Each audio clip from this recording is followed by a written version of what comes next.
que l'histoire s'ouvre.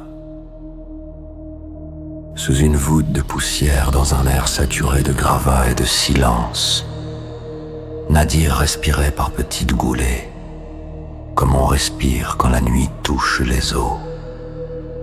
Il ne voyait presque rien, seulement quelques éclats de lumière filtrant entre deux dalles brisées des poussières en suspension, et ce plafond improvisé que le destin avait déposé au-dessus de lui.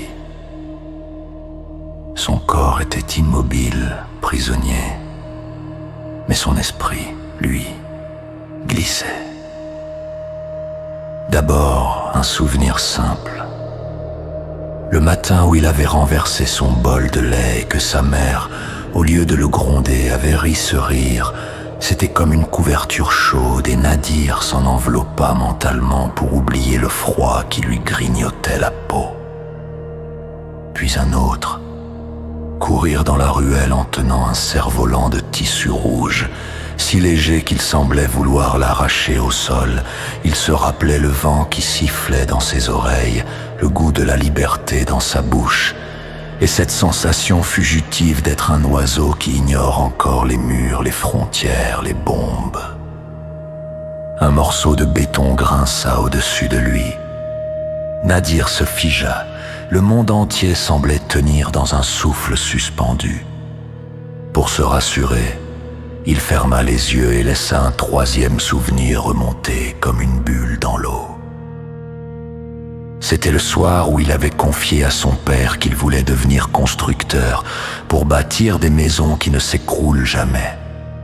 Avait-il dit, en tapotant fièrement une brique, son père avait souri, le regard un peu voilé par une fatigue ancienne, et avait murmuré « Alors mon fils, tu seras la main qui relève ce que la guerre abat. » Nadir avait cru ce futur possible.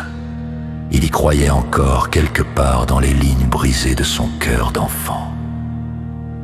Mais une douleur vive lui traversa le flanc.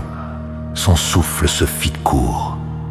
Les souvenirs se dissolvaient, remplacés par une sensation de vertige, comme si son esprit tombait encore plus bas que les décombres. Il pensa à ses espoirs, ce qu'il gardait secret, grandir, apprendre, construire, aimer. Voir le monde sans entendre chaque nuit, ce grondement qui dévore le ciel. Et puis ses déceptions. Les jours sans école parce que l'école n'existait plus.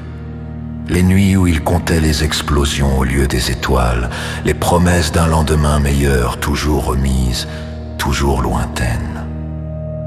Une larme chaude glissa sur sa joue froide. Il pensa alors à sa petite sœur Liana et à la manière dont elle lui tenait la main lorsqu'elle avait peur. Il aurait voulu sentir cette main maintenant. Il aurait voulu tellement de choses. Les minutes semblaient se dilater, s'étirer comme si le temps lui-même hésitait à le laisser partir. Nadir tenta d'appeler la voix brisée. Il y a quelqu'un. Le silence répondit lourd comme un tombeau, mais au loin, très loin, il crut entendre un bruit, une pelle, un pas, ou l'imagination d'un enfant qui refuse d'abandonner. Pour garder la conscience éveillée, Nadir évoqua un dernier souvenir, le plus précieux. Un soir d'été où, allongé sur le toit de son immeuble encore debout, il observait le ciel. Son père lui avait montré le zénith, puis le nadir. Les deux extrémités, lui avait-il dit, là où tout commence et où tout finit.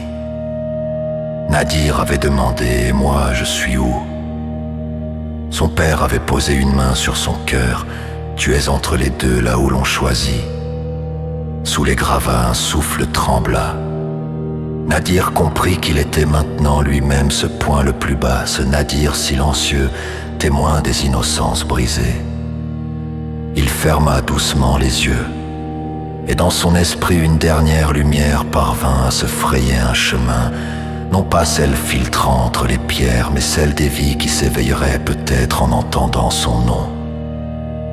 Dans les profondeurs où l'enfant s'éteint, c'est le monde qui se reflète, un monde qui doit choisir s'il continue de creuser ou s'il commence enfin à reconstruire.